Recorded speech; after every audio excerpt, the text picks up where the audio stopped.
L'actualité, c'est aussi ce premier bilan après les très violents orages dans le sud-ouest hier. Des routes ont été inondées ainsi que des habitations. Des centaines de foyers ont été privés d'électricité. Alexandra Viera et Florian Gourdin.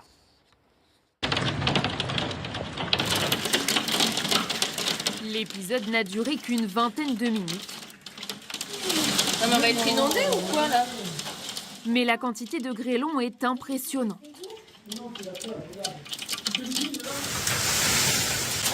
À Mouledier, c'est le vent qui a causé le plus de dégâts. Cet arbre s'est totalement couché sur cette voiture. Un photographe a pu capturer l'image de cet immense nuage. C'est ce que l'on appelle une supercellule orageuse. Vas-y, rentrez.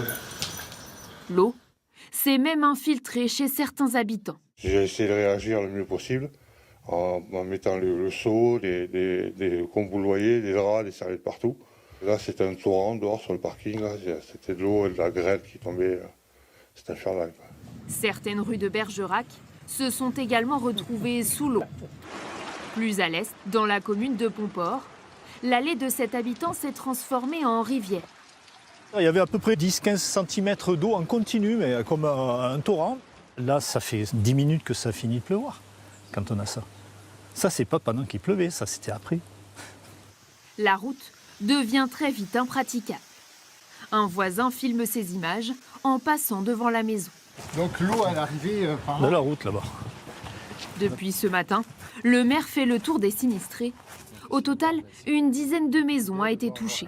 Comme on est sur une commune quand même qui est assez vallonnée, vous pouvez le voir derrière, forcément l'eau demande qu'une chose, c'est descendre les pentes.